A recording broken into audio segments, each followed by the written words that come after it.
Hello guys, ngayon ipapakita ko sa inyo kung paano ko minamanage yung computer ko for performance and gaming. So, let's go. First, kailangan natin pumunta sa power options. Okay, click nyo yung start nyo, tapos type nyo power options. May kita nyo sa result, itong edit power plan. Okay, tas dito sa address bar, click nyo lang yung power option. Then dito sa preferred plans, make sure na nakaselect itong high performance.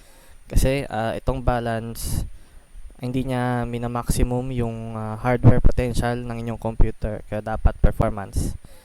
Next is yung pag-disable ng mga Microsoft application na nagra-run sa background ng inyong Windows. Para mapuntahan yun, click nyo yung start, then select nyo yung settings, dito sa privacy, then dito sa menu, punta tayo sa background apps, then disable nyo lang to, turn off nyo lang tong mga background apps. Kasi nagko-consume ng memory at ng CPU resources itong mga apps na ito. Next is kailangan natin mag-add ng virtual memory para sa ating paging file. So, paano makapunta doon? Click nyo yung start nyo, settings, and then punta tayo sa system. Sa menu, punta tayo sa about. Then dito sa pinaka right side, sa ating related settings, click nyo yung system protection. Then go to advanced tab. Then dito sa advanced tab, click natin yung pinakaunang section, performance. Itong settings button, click natin. Then dito ulit sa advanced tab. Then, punta tayo sa virtual memory. Click natin yung change. Uncheck natin itong automatically managed paging files. So, balagay dito sa SSD. Click natin itong letter C natin. Then, select natin itong custom size. Then, dito, sa initial size, megabytes, dapat na ilalagay natin ay yung nandito na recommended sa total paging file size.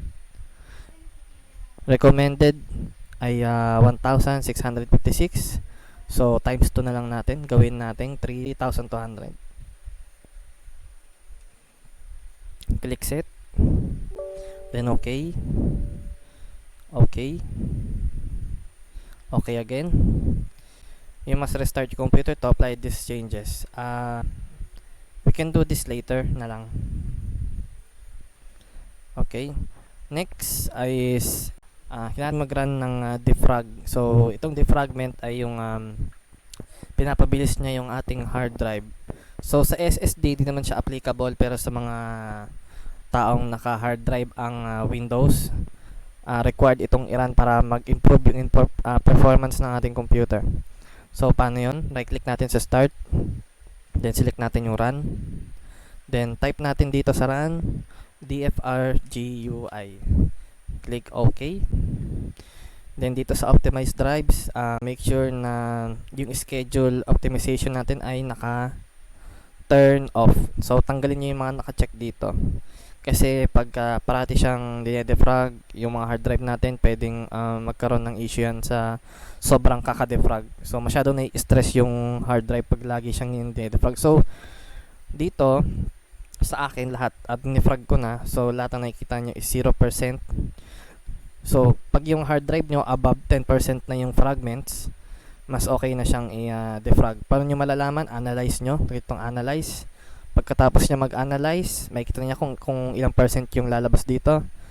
Click nyo tong optimize. So, minsan 1 hour, 2 hours ang tinatagal nitong defrag. Okay? Then next, kaya natin mag-run ng clean MGR. So, this clean up. So, bakit natin kailangan mag-this clean up? Sinabi ko na sa previous video to. So, paano ulit gawin yon?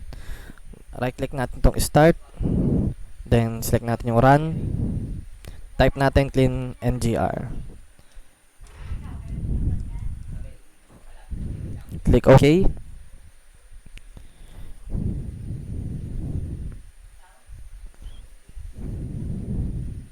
And then nalabas ulit itong mga junks. Click OK lang natin para ma-clean up. Delete files. Wait natin siya matapos.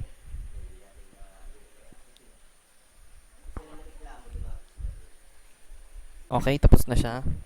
Next is kung halimbawa meron kayong Nvidia na graphics card, maganda laging naka-on yung preferred maximum performance. Okay, right click nyo lang sa inyong desktop, then select Nvidia control panel.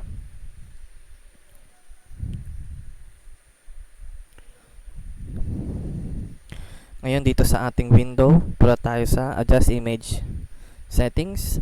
Make sure na laging nakaselect itong use the 3D advanced image settings. Okay, then go tayo sa manage 3D settings. Dito make sure na naka-select ang ating power management mode sa prefer maximum performance. Then itong texture filtering quality natin ay dapat naka high performance. Medyo may loose lang sa image quality konti, pero mas mataas naman yung frame rate na makukuha natin pag pinalitan natin to ng high performance. Next is yung ating